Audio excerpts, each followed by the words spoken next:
여러분들 이렇게 에어컨도 없는 데서 부채 붙여가시면서 들으시느라고 너무 수고하시는데 저는 이렇게 교회적으로도 고생을 또 해야지 우리 하나님께서 고난의 축복이라고 그랬으니까 여러분들의 가정에서도 삶에서 축복이 내릴 줄 믿습니다. 예. 어떤 분이 남편을 사별하고 너무 힘드신 분이 있으니까 저보고 메일을 좀 보내달라고 그래서 제가 힘내시라고 메일을 보내드렸어요. 그런데 이분이 며칠 후에 답장이 오기를 제 책을 사서 읽었는데 아무리 뭐 선을 만나서 목사님이 이제 결혼을 했다고 해도 어떻게 남편이 죽었는데 구원받아서 그렇게 기쁘다고 할 수가 있으며 혹시 예수에 중독이 돼서 슬픔과 기쁨도 모르는 사람이 아닌가. 그래서 목사가 됐나. 그러면서 뭐 기쁘다고 하는 것도 굉장히 밉다고 해가면서 뭐라고 그랬냐면 참 생긴 것도 멀쩡하구먼 그렇게 썼더라고요.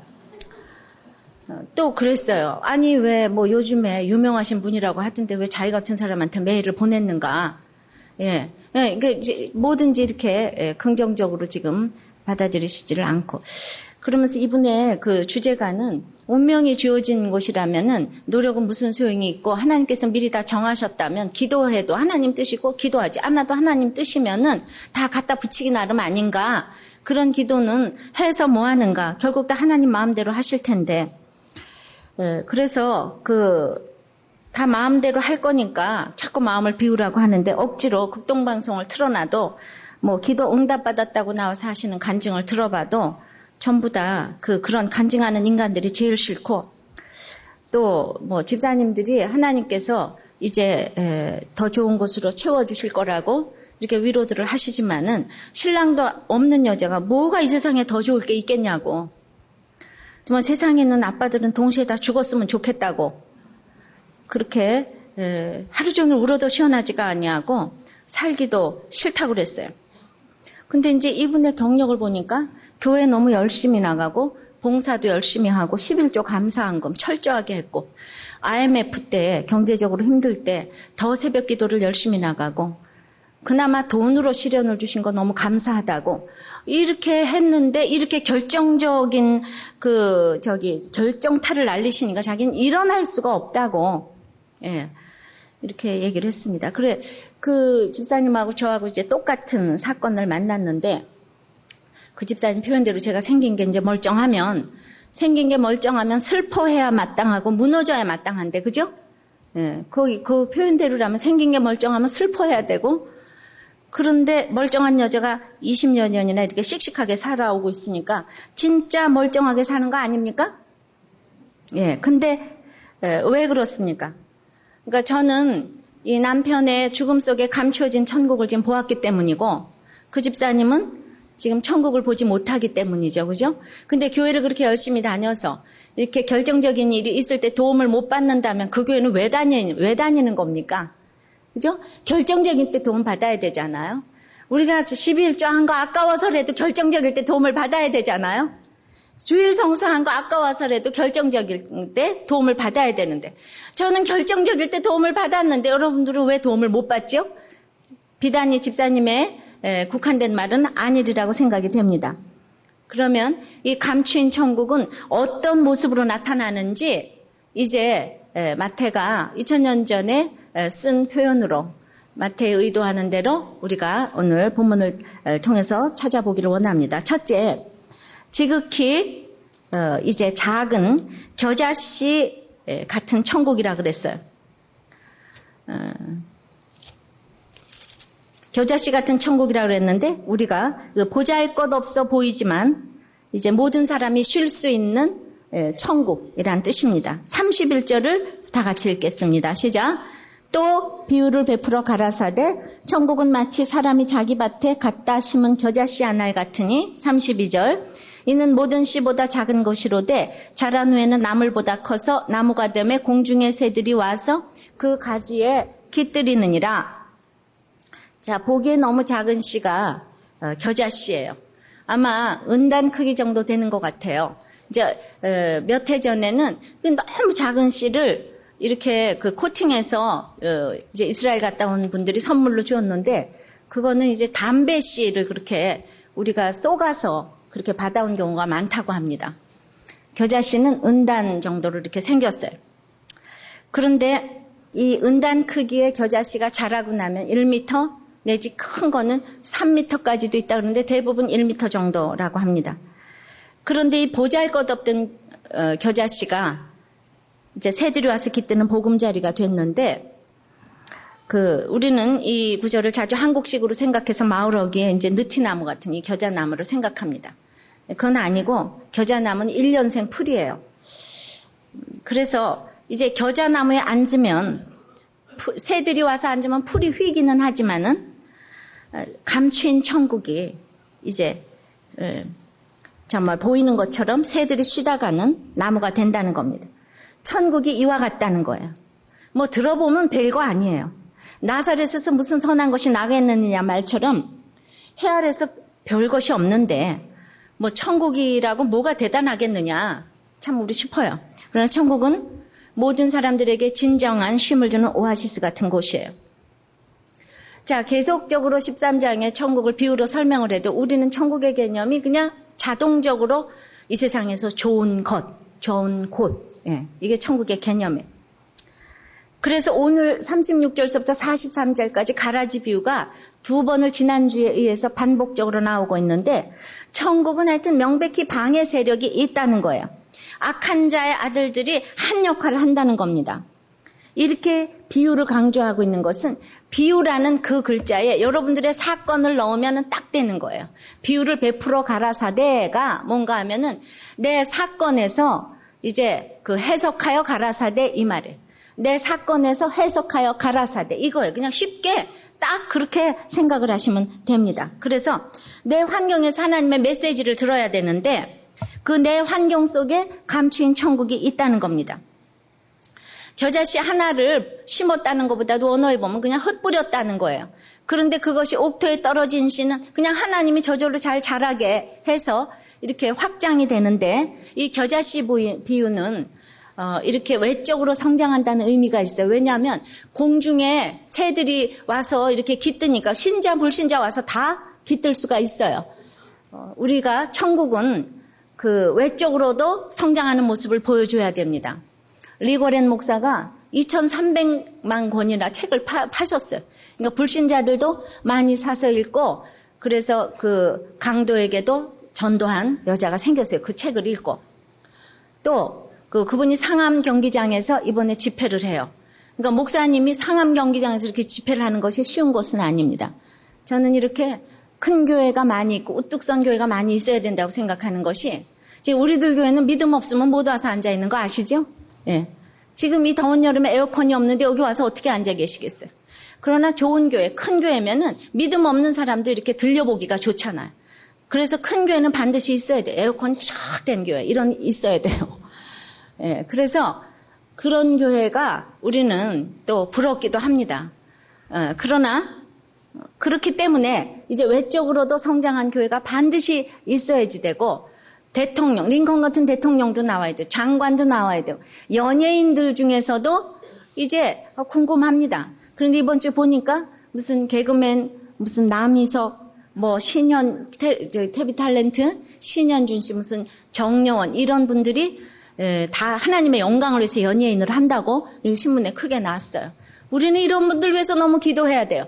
왜냐하면은 그냥 목사님 1000명이 얘기하는 것보다 이 청소년들은 연예인들이 나가서 한마디 하면 다 받아들입니다.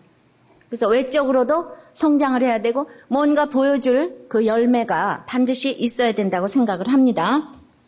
그런데 문제는 천국이 지금은 겨자씨로 감추어져 있는 것 같기 때문에 그 겨자씨를 보면서 천국을 보기가 어렵다는 거예요. 자, 그러나 아무리 크고 작아도 이 땅에서 썩어지지 않으면 우리 모든 인생은 씨의 차이일 뿐이라는 거예요.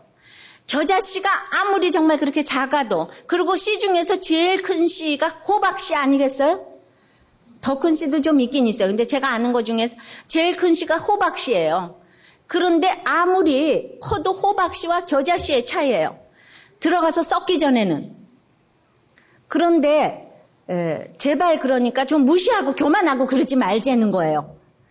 그런데 들어가서 썩으면은 겨자씨가 훨씬 1m, 3m 되지만 큰 호박씨는 들어가서 썩으면은요, 이렇게 그냥 덩굴밖에 안 된다고요. 외형적으로 보면 겨자씨가 훨씬 커져요.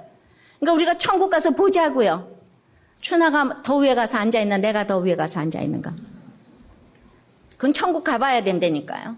이 땅에서 누리는 사람은 이렇게 참 썩어지기가 힘들잖아요. 물론 은사별로 제가 이걸 딱 비교하는 거 아니에요. 호박은 우리 딸 보니까 그냥 산모한테는 또 제일 좋더라고요. 그러니까 은사별로 쓰여지지만은 이제 외적으로 볼 때 이렇게 큰 나무가 되는 건 바로 겨자씨가 아닌가. 그래서 남을 그늘에 쉬게 해줄 수 있는 나무가 된다. 나는 호박씨인가 겨자씨인가 이거 한번 나눠보시기 바래요. 호박씨인가. 그래서 이 땅에서 그 조금 큰 호박씨가 되었다고 그렇게 감추어진 천국을 보기가 힘든 거예요.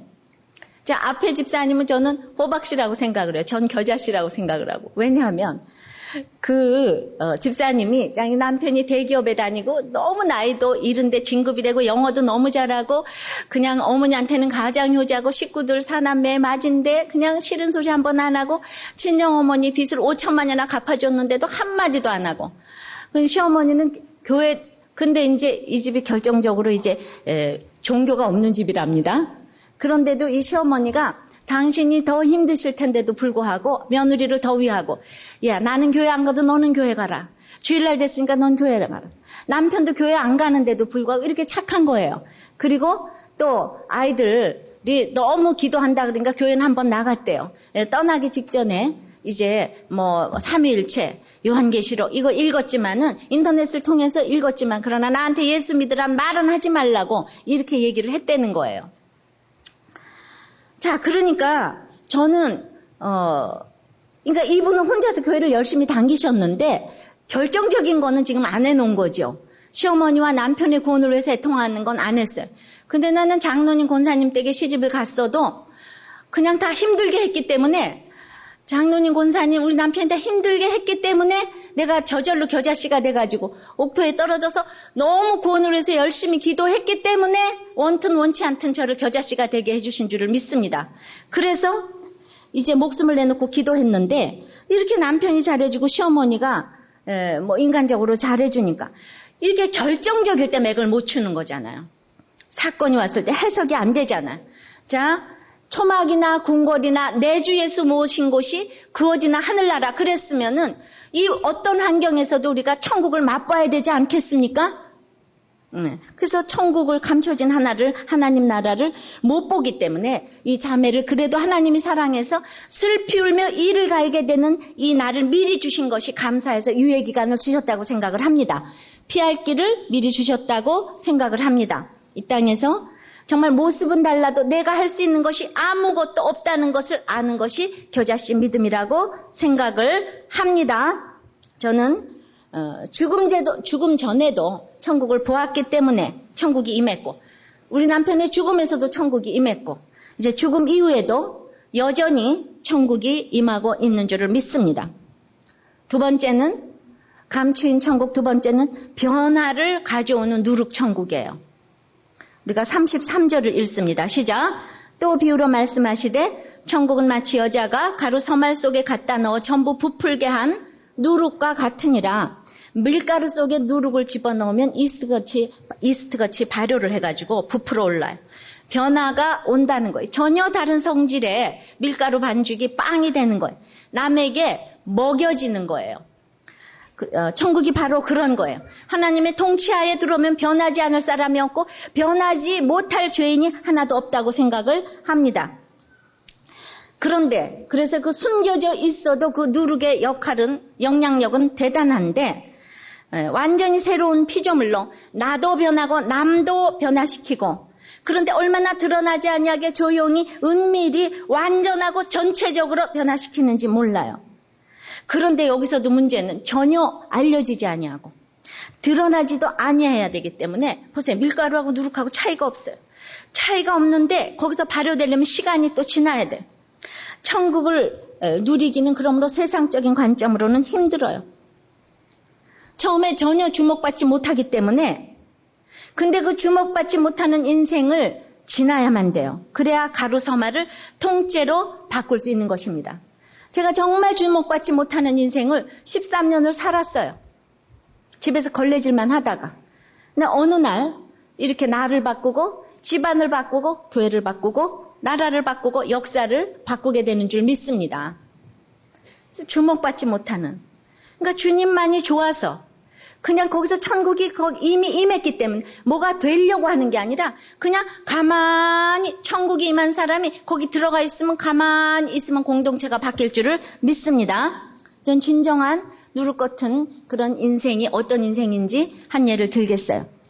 벤자민 워필드라는 세계적으로 유명한 신학자가요.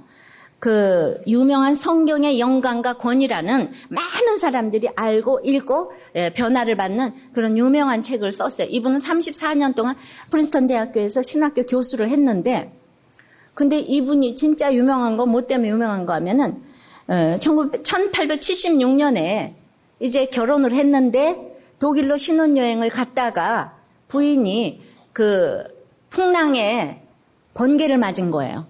그래서 그때부터 이제 불구가 되었는데 39년 동안 불구가 되었는데 이 워필드 박사가 39년 동안 다른 사람의 도움이 없이는 전혀 움직일 수 없는 중증 장애인이었는데 하루에 2시간 외에는 외출을 해본 적이 거의 없다는 거예요. 부인을 돌보느라고. 39년 동안 돌보느라고. 그런데 39년 동안 돌보고 부인 먼저 보내고 이제 1915년에 부인이 가고 21년에 이분이 따라갔어요. 그런데 이분의 역사는 요셉처럼 나중에 그렇게 했더니 총리가 되었더라 이런 건 없어요. 오직 이분은 39년 동안 한 남자가 한 여자에게 보여준 인내와 성실함 그것만 있었을 뿐입니다.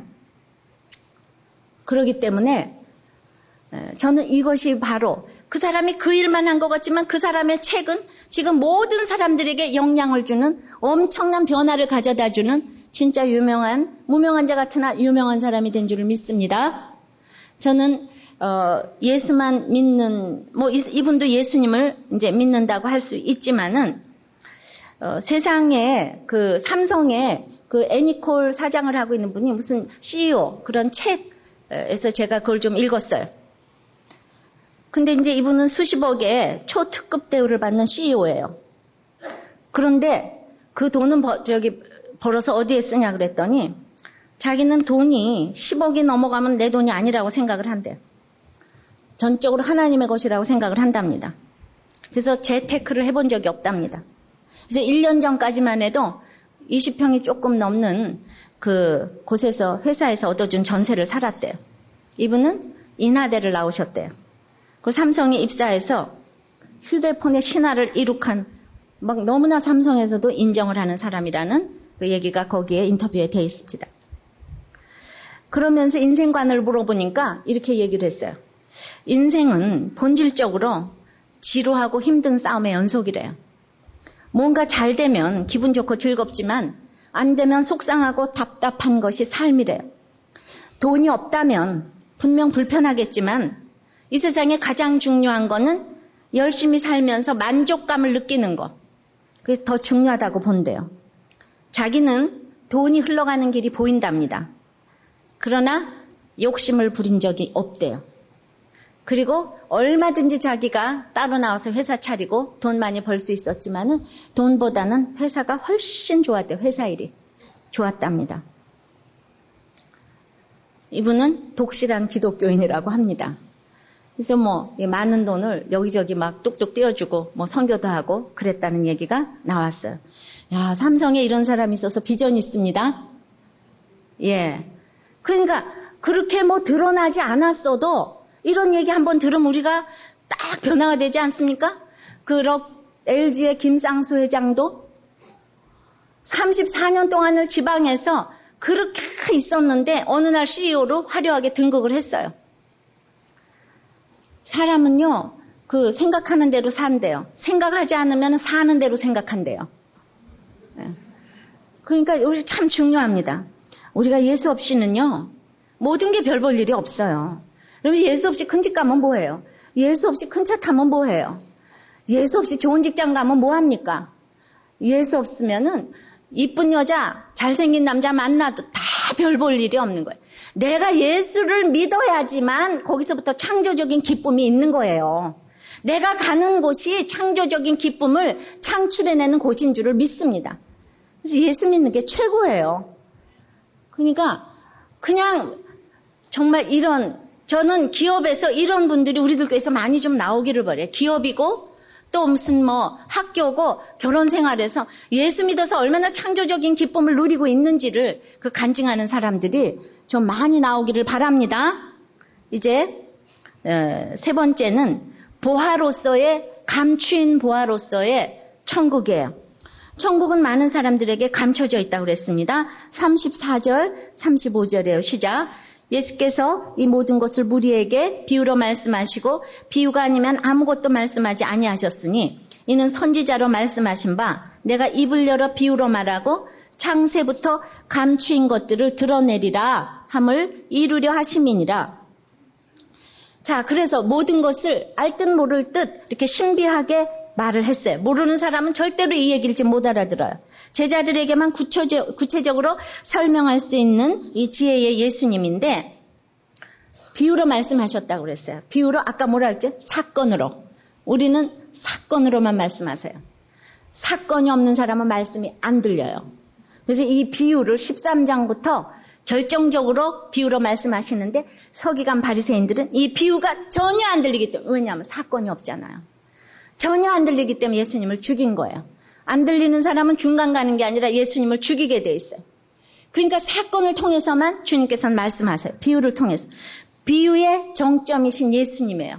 창세로부터 선지자들의 말씀하신 것을 이루려 하심이라 그랬는데 창세로부터 감추인 것이 드러난다고 그랬어요. 내가 어렸을 때부터 태어났어요. 모태신앙이에요. 4대째예요. 그러나 창세로부터 말씀하신 것이 드러나는 것은 이제 내가 결혼하고 5년 만에 말씀하신 것이 드러났어요. 왜냐하면 나에게 사건을 통해서, 무너짐의 사건을 통해서 예수가 내게 임하고 이제 감추었던 모든 것들, 나의 더러움과 욕심과 이런 모든 것들이 드러나기 시작했고 예수님의 그래서 죽기까지 십자가 지신 복음이 나한테 임하니까 저절로 이 비유가 해석이 됐어요.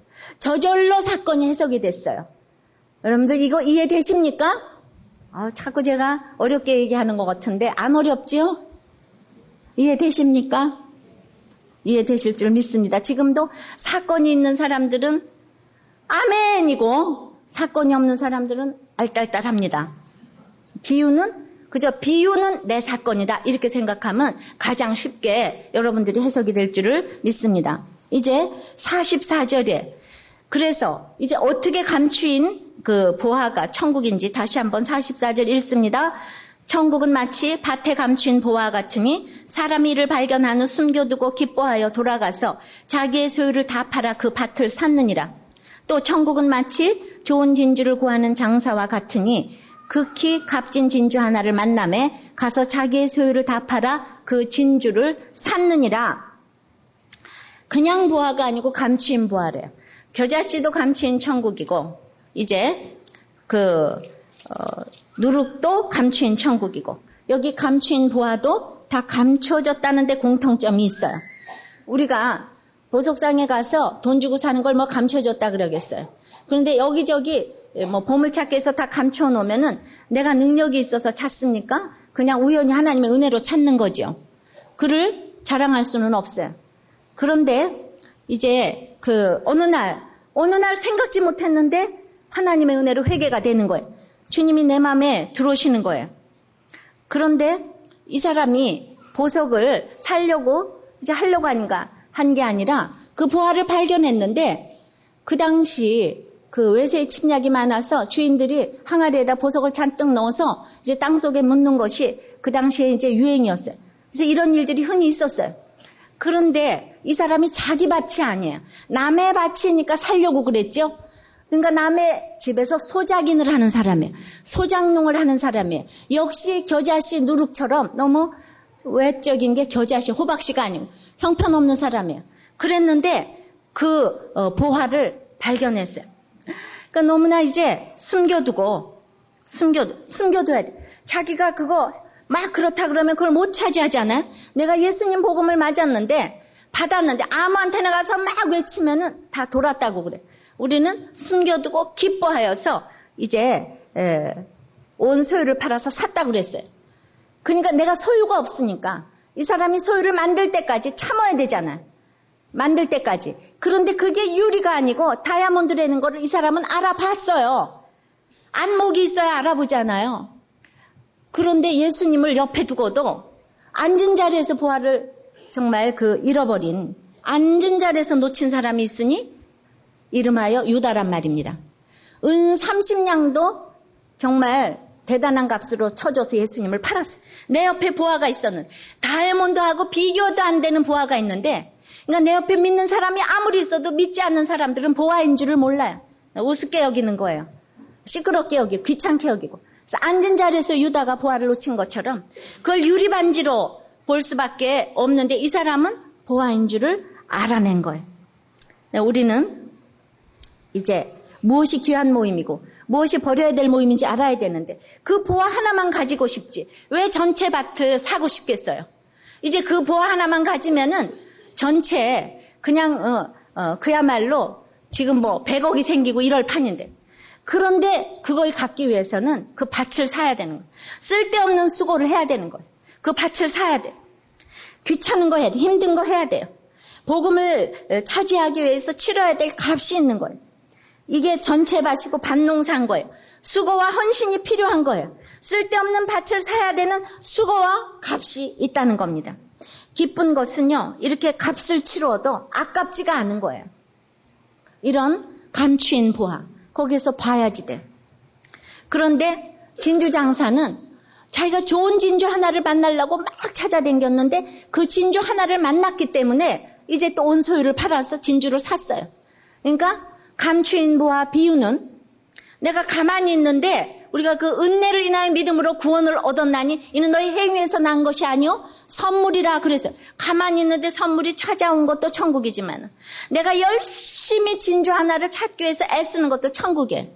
이거는 적극적으로 찾아야 되는 거 이것도 천국이고 가만히 있는데 찾아오는 거 믿는 거 이것도 다 믿음이에요. 두 가지가 다 믿음이에요. 내 공로는 하나도 없지만 그래도 우리는 열심히 와야 돼요. 이 주일날 이 좋은 날 햇볕 쨍쨍 내는 날, 이 더운 데 와서 예배드리는 이것만으로도 여러분들 하나님께서 상 주실 줄을 믿습니다. 아주 오래전의 이야기. 이름도 알려지지 않은 미국인 선교사가 불모지나 다름없는 중국에 가가지고 열심히 선교를 하는데 배척을 하고 아주 이 선교사의 말을 귓등으로 들으려고도 하지 않았어요. 그런데 거기 전염병이 창궐을 하게 됐어요. 그랬더니 내 아이 살려달라고 내 아이 살려달라고. 그리고 당신이 믿으라는 기독교 믿었는데 이게 우리한테 해준 게 뭐가 있느냐? 원망하고 다 막 던지고 이제 절망과 분노가 들끓고 왜 사람들이 죽어나갔느냐고. 아니 영원히 산다 그러더니 이 사람들이 죽어나는 걸 어떻게 할 거냐고. 그래서 그들에게 희망을 주고 싶었던 선교사는 이제 자기가 생각을 했어요. 이 전염병의 병균을 빨리 가지고 가서 의학이 발달한 미국으로 가서 이 면역체를 만들어야 되겠다. 그래서 병균을 가지고 샌프란시스코에 상륙하려고 했는데 검역소 직원들이 어찌나 한 사람 한 사람 이렇게 조심을 열심히 하는지 그걸 보면서 이 시간에도 중국인들이 수없이 죽어가고 있는데 발각되면 어떡하나 면역체고 뭐고 헛일이라고 생각하니 선교사는 고민 끝에 최후의 결단을 했어요. 그냥 그 병균을 먹어버렸어요. 그냥 얼마 안 돼가지고 몇 분이 지나지 않아서 그냥 고열과 어지럼증으로 그 자리에서 기절하고 말았고 그다음 병원으로 후송됐어요. 마지막까지 안타까워하면서 숨지기 전까지 한 얘기는 내 몸은 지금 중국에서 번지고 있는 이름 모를 전염병에 감염됐다. 빨리 병균을 뽑아서 면역체를 만들어 달라고. 저는 이분이야말로 천국의 가치를 알고 자기 소유, 온몸을 들였다고 생각을 합니다. 우리는 상암운동장에서 모든 사람들이 모인 것도 천국이겠지만은 진짜 이제 겨자씨에서 누룩으로 옮겨가야 되는 거예요. 내가 다른 사람들에게 먹어지는 빵이 돼야 되는 거예요. 내 몸을 밟고 가라고 하는. 그러려면은 이 워필드 교수처럼 39년 동안 아무도 돌보지 않는, 알아주지 않는 일을 해야지 돼. 선교사처럼 내 몸을 다 들여서 내 생명을 들여서 천국을 값주고 사는 여러분들이 되시기를 바랍니다. 아멘이 막 안 나오죠? 내 몸이 하나밖에 없는데 드리면 어쩌라고요. 그러니까 비유로 아니면 말씀하지 않으셨대요. 비유로 아니면 말씀하지 않으셨대요. 사건이 아니면 말씀하지 않으셨대요. 그저 크고 작은 사건 속에서만 말씀이 들리는 거예요. 확실히 알았어요. 제가 이번에 13장 다시 묵상하면서 보니까 진짜 사건이 아니면 말씀이 들리지가 않더라고요. 물론 그게 크고 작은 사건 속에서 절대치의 고난이 있기 때문에 조그만 사건 가운데서도 들리는 사람은 이건 하나님의 축복이에요. 저는 5년 시집살이 속에 들렸는데 어떤 분은 30년 시집살이를 해도 말씀을 못 듣는 사람들이 있기 때문에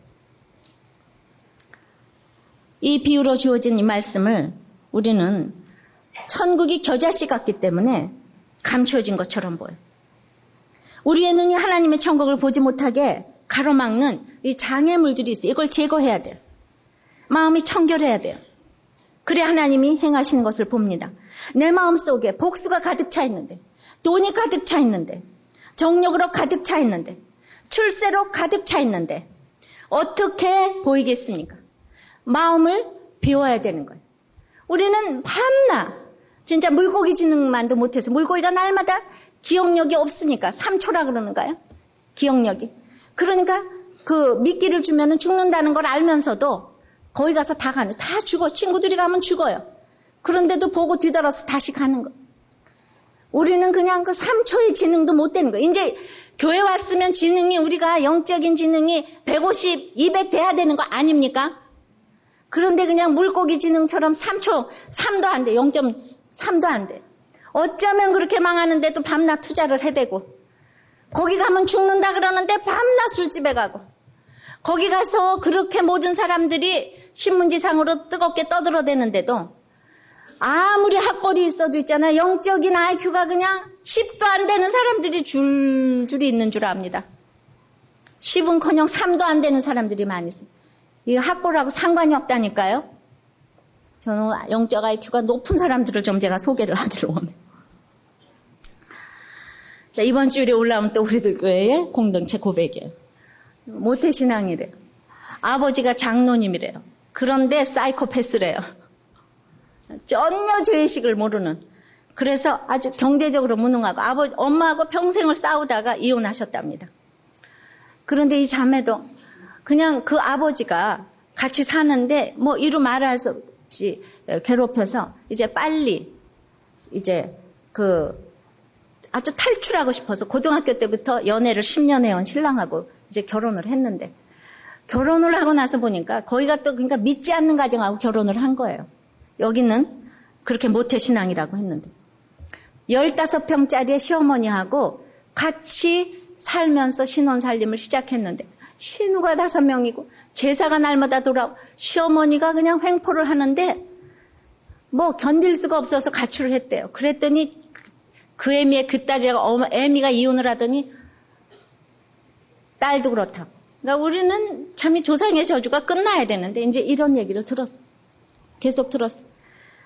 그런데 이제 결국은 이제 분가를 하게 됐습니다. 분가를 하고 아무도 안 도와줘서 빚 얻어서 500만 원 가지고 뭐 지하 3방 얻었는데 거기에 이혼했던 엄마가 직장암 수술하고 나서 갈 데 올 데 없다고 또 왔어요. 그러니까 시어머니 피해서 나갔더니 암 걸린 어머니가 또 들어왔어요. 자기는 정말 그때는 죽고 싶었답니다. 그래서 이제 향수가 생각나서 교회가 생각이 났대요. 교회를 찾아갔답니다. 3년을 교회를 열심히 갔대요. 근데 뭔가 공허했답니다. 복 있는 사람을 읽었어요. 그리고 이제 어쨌든 이제 우리들 교회 오게 됐는데 이분이 어떤 시험관 아기 프로젝트를 신청을 했는데 거기 이제 합격이 돼가지고 그거를 이제 하고 있는데 우리들 교회 오니까 또 시험관 아기가 또 성경적이 아니라 해서 또 시험에 들었어요. 그런데 그게 첫 번에 글쎄 성공을 했다는 거예요. 그러니까 뭐 성경적이건 말건 그냥 너무 좋아서 기뻐서 처음으로 둘이서 손 붙잡고 남편하고 너무너무 좋고 앉아있어도 웃음이 나오고 이러는데 그 아이가 6주 만에 유산이 됐어요. 이제 남편하고 완전히 이제 다 쓰러졌어요. 그날로 이제 남편은 교회도 다 안 나오고 그냥 저기 집사도 큐티고 뭐가 다 싫어. 말씀도 큐티도 다 싫고. 이제 그렇게 되고 있는데, 그래도 이분이 잘한 게 남편 안 나와도 목장 예배를 갔어요. 그러면서 자기가 20대 때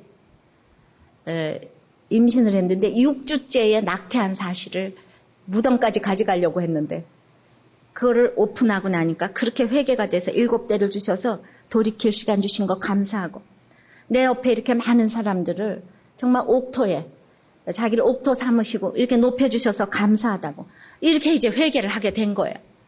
그랬더니 이제 하나님이 비유로 말씀하셨어요. 남편에게 사건이 왔어요. 남편 돈이 우상이고 사장님이 우상인데 이 사장이 망한 거예요. 망해가지고 지금 뭐 돈 받아야 되고 뭐 결제가 될지도 뭐 모르고 뭐 이러고 이제 그러면 평소에 우리는 어떡하냐고 왜 되는 일이 이렇게 없냐고 낯빛을 변하면서 그냥 난리를 쳐야 되는데 자기가 이제 회개를 딱 하니까 남편에게 딱 말을 한 거예요. 하나님 인정하지 않으면 망한다. 지금 돌이키시려고 7대를 주신 것이다. 그 다니엘이. 이 상황에 살 일은 당신은 당신의 예루살렘을 다시 세우고 하나님을 인정하고 내 힘으로 살아보려는 이 교만을 버려라. 하나님께서는 예수님이라는 그루터기를 남겨놓으셨다. 돈을 벌어서 부자가 되는 것도 돈을 못 벌어서 망하는 것도 내일 일이지 않느냐. 우리한테는 오늘과 주님 오시는 날 이틀밖에는 존재하지 않는다고 한다. 내일 일을 걱정하는 것도 교만이라고 한다. 뭐 이러면서 야 진짜 설교 잘했대요. 그러니까 결정적일 때 이렇게 설교할 수 있는 이 부인과 남편이 있어야 될 줄 믿습니다. 이렇게 결정적으로 설명할 수 있는 사장과 부하가 있어야 될 줄 믿어요. 며느리와 시어머니가 있어야 될 줄을 믿습니다. 그래가지고 이제 우리가 이렇게도 지금 얼굴 하나 사자굴에 들어가도 얼굴 하나 까스리지 않고 옷깃 하나 찢어지지 않지 않았느냐. 이제 우리는 원하는 만큼 아니어서 그렇지 이제 회복하신다는 하나님을 믿자. 그러면서 하나님 때문에 주일에 일 못해서 정말 그것 때문에 일을 주시지 않는다면은 이제 우린 주일 꼭 지키자. 근데 하나님 때문에 주일에 일 못해서 그것 때문에 일 주지 않으면 그냥 굶자. 교회에서 말하니까 있으면 먹고 있으면 먹고 없으면 금식하고 죽으면 천국 가니 이게 주제가더라. 다 같이 해볼까요? 시작. 있으면 먹고 없으면 금식하고 죽으면 천국 가자. 아주 그냥 이게 우리들 교회를 살림 못합니다. 그러는데 우리 천국 가자고 이 땅에서 잘 살아봐야 이 말씀처럼 다니엘 말씀처럼 다 하나님 손에 그냥 명예 부귀 멸망 다 멸망한다 그러는데 우리가 그것 때문에 하나님의 미움을 사면 되겠느냐. 그래서 그간에 참았던 얘기를 딱 풀어놓았더니 그냥 그날부터 수요예배 참여했다는 거예요. 수요예배를 참여해가지고 이제 너무 좋아가지고 이제 처음으로 부부 목장 예배를 딱 드리기로 했는데 그날 이제 그 집을 오픈하기로 했는데 그날 뭐라고 지금 돈 없어서 독촉 전화까지 시달리는 그 와중에 김해에 일이 있으니까 일하러 내려오라는 전화가 딱 온 거예요. 목장 예배 딱 드리려고 그랬는데 저는 그것이 가브리엘 천사를 맡고 있는 사단의 마지막 넘어뜨림이라고 생각했습니다. 하필 목장 모임을 하게 되는 날. 그것도 이렇게 일이 절실한 상황으로 이 일을 거절하면 언제 일이 있을지도 모를 때에 두려워하는 마음에 넘어지게 하려 한다고 생각했습니다. 그래서 남편에게 거절하기를 부탁했고 남편은 거절했습니다. 할렐루야. 예. 그러면서 남편은 내가 지금 이럴 때가 아닌데 하면서 힘들어했습니다.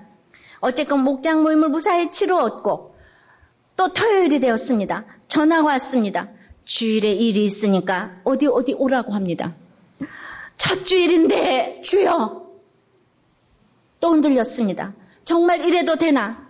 일이 없어 노는데 들어오는 일을 마다하다니 그 사람이 뭐라고 이제 다신 일을 안 줄 것 아닌가? 그래도 우리 하나님 때문에 손해보는 것 꼭 갚으시는 하나님을 믿어보자. 아니 안 주셔도 우리 오늘만 생각하자. 우리 오늘 죽으면 어떻게 할 건지. 그렇게 또 거절을 하고 주일 예배를 드렸습니다. 이번 주일에 올라온 간증이라니까요. 이거 옛날 간증 아니라니까요. 그랬더니만 월요일서부터 화요일서부터 말씀이 잘 들리기 시작을 하는데 조목 조목조목 말씀을 청정치 아니한 거, 회개한 거, 주를 떠났던 것 적어가면서 회개를 하게 됐고, 가브리엘 천사가 늦었다며 다니엘에게 와서 하나님의 크신 은총을 받은 아무개야, 내가 기도를 시작할 즈음에 하나님은 벌써 나를 보냈는데 내가 사단의 군대에 잡혀서 오지 못했다. 하나님은 너의 기도를 들으셨다. 예루살렘 성은 곤란한 때에 중건된다. 너의 이 곤란한 때가 너희 예루살렘을 중건할 때다. 이 일을 기한이 있다며 잘 견디라고 하십니다. 그리고 앞으로 큰 전쟁에 대해 말씀해 주시고 그 일이 참되다고 하십니다. 이 사건이 참되다고, 너희들에게 온 이 사건이 참되다고, 저에게는 너의 기도를 듣고 응답으로 온 사건이니 겁내지 말라고 하십니다. 그래서 사건이 왔지만 도저히 잠들 수 없고 웃을 수 없는 상황에 잠들게 하신 하나님 너무 감사합니다. 저는요, 이렇게 우리 큐티를 통해서 말씀을 해석해가는 너무 우리들 교회 자랑스럽습니다. 할렐루야! 예, 그리고는 남편의 이것저것을 만지며 너에게 이르는 말을 깨닫고 일어서라고 하십니다. 수요 예배 올 때마다 졸더니 어떻게 이게 나한테 다 하시는 소리냐고 하면서 남편이 와서 수요 예배까지 말씀을 듣고 너무 좋아하고 눈물을 흘립니다. 저는 이분이 남들이 보기에 겨자씨가 없고 형편없어 보이도 지금 예배를 통해서 이렇게 기뻐하고 지금 다른 사람들이 누리지 못하는 이 사건에 대해서 이렇게 해석을 하는, 이게 바로 감추인 천국을 보는 사람 아니겠습니까? 나의 느부갓네살 같은 제 옆에 끝까지 서서 망한다는 얘기를 해주시고 해석해 주셔서 너무 감사드려요. 망한다는 해석해 주셔서 너무 감사하대요. 저는 길가에 뿌려졌다가 돌밭으로 갔다가 가시덤불로 갔습니다. 이제는 옥토가 되어서 저를 살려주신 예레미야, 다니엘, 에스겔처럼 저도 저같이 죽어가는 사람에게 해석해 줄 수 있는 사람이 되었으면 좋겠습니다. 아멘. 저는 바로 이것이라고 생각을 합니다.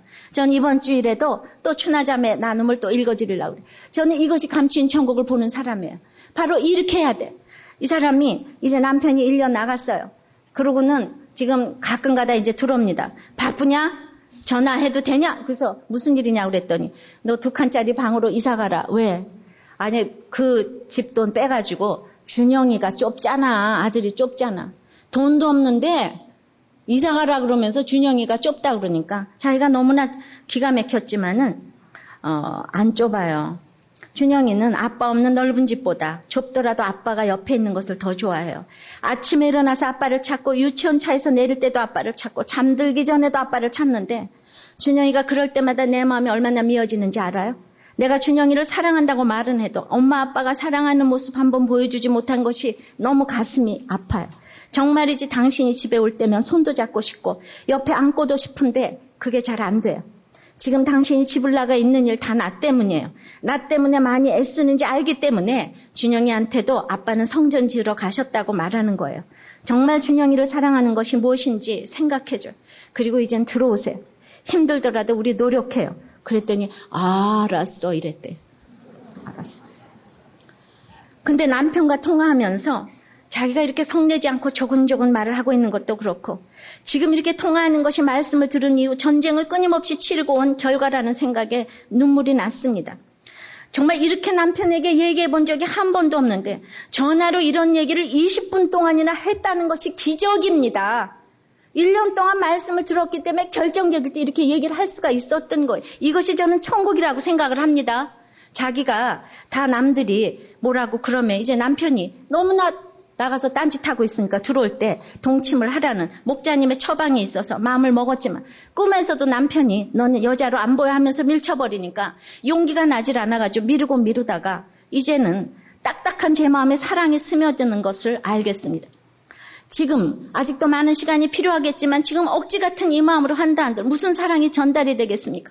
유리조각 같은 내 마음이 말씀으로 부서지고 갈아져서 고운 가루가 되었을 때 남편 앞에 예쁜 여자가 아니라 말씀이 있어서 지혜로운 아내가 되어 손잡고 싶습니다. 내가 알곡이 될 때까지 내 옆에 가라지가 수고하는 것도 알고 예수 없이 망한다는 말씀을 듣고 가는데도 내 옆에 예수 없이 화목하게 사는 이웃을 보면서 불쌍하게 여기며 기도하기보다는 저러다가 사건이 오면 해석이나 할 수 있을까? 하면서 무지 걱정해 주는 것 같지만 시기 질투하며 세상 것을 여전히 부러워하고 있다는 것을 알았습니다. 내가 돈도 없고 집도 없고 내비로 우유 배달 아줌마에 나에게선 흠모할 만한 것이 하나도 없지만 다니엘에게 나오는 세상 권세 모든 가진 남방 북방왕보다 훨씬 나은 인생이라는 것이 그저 감사하고 참되신 예수님 때문에 너무 행복합니다. 저는 이분이 진짜 감추인 천국을 보여주는 사람이 아니겠습니까? 결정적으로 이런 말을 할 수 있는 실력이 여러분들한테 있어야 되지 않겠어요? 그냥 내가 남편한테 전화한테 당신 그러고 댕기면 되냐? 여자만 만나면 되냐? 빨리 들어야 되지 않겠느냐? 뭐 이러고 남편이 들어오겠습니까? 이렇게 얘기를 해줘야지 지혜로운 여자 아니겠습니까?